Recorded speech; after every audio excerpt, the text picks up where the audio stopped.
Hi everyone. The video I'm doing today is a little different. I've been posting a video series on certifications and trade associations, but in today's video, in this video, I'm sharing my personal story of losing and then regaining my CPO status from the BCPO, which is the Board of Certification for Professional Organizers. Just to give you a little more insight into the program and its complexities, and maybe that will help someone else make their decision about whether this program is a good fit. I was actually among the first group to qualify and sit for this exam and certification way back in 2007. There were about 200 of us, and it was a pretty big deal because at the time there were so few credentials available to professional organizers, and we were all hungry for legitimacy of our skill set. Now, at the time, which is still the case now, you have to recertify every 3 years. And you can recertify either by receiving and documenting 45 hours of continuing education courses or sitting to take the exam again. And that's how I recertified in 2010 and 2013 and 2016 and 2019 was by taking and recording those additional continuing education units or those additional courses. But as you can imagine, after over 10 years of taking courses, I came to the conclusion that it would probably just be easier to recertify by taking the exam again instead of getting those additional training hours. Well, I was totally wrong about that. The first time I signed up to take the exam, I was going to take it online versus going live and in person to a testing center.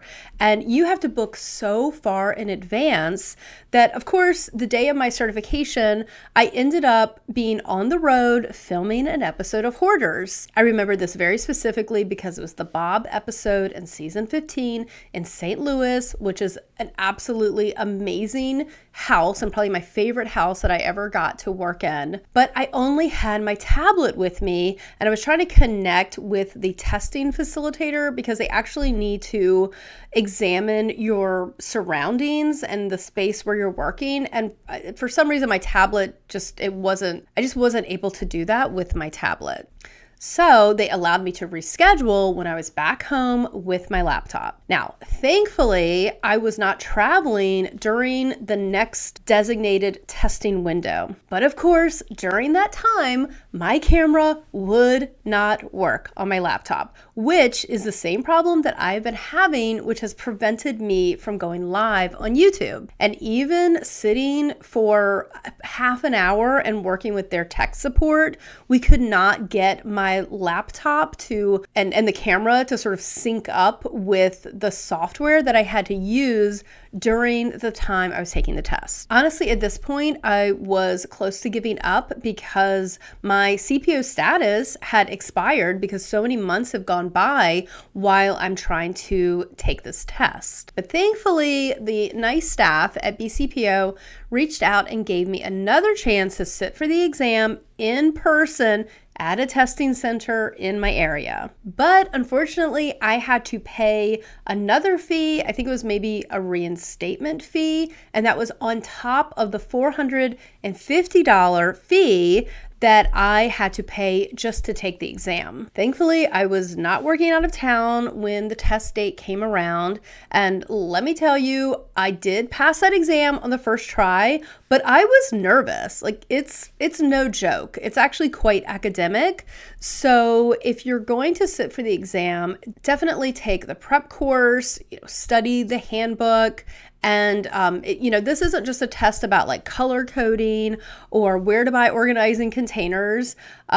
It felt like an eternity before I got my exam results back, but I did get them back. I did pass, and my CPO status was reinstated. Okay, long story short, my takeaways for you are think long and hard about the certification because it takes a high level of commitment to get the certification and to maintain it.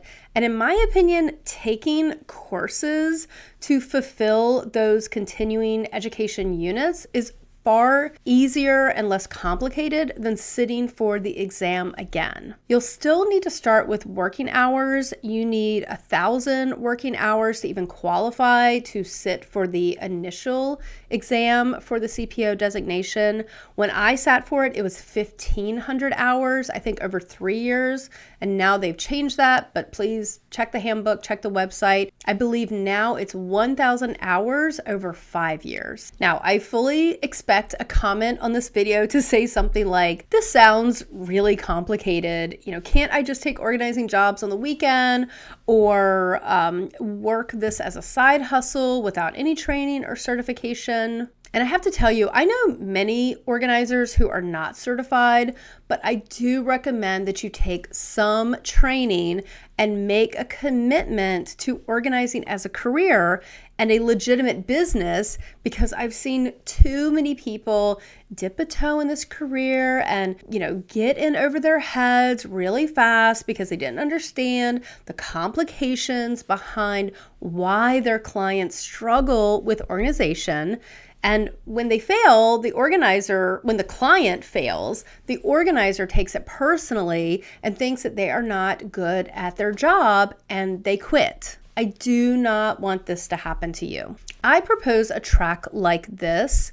Take a course that teaches you the basics of getting paid to organize and market your services, and start offering services that build off previous life or work experiences. Join a trade association that has strong membership in your area and start networking while gaining more experience in the field and more training. Decide if you want to specialize, which means more training and possibly a certification.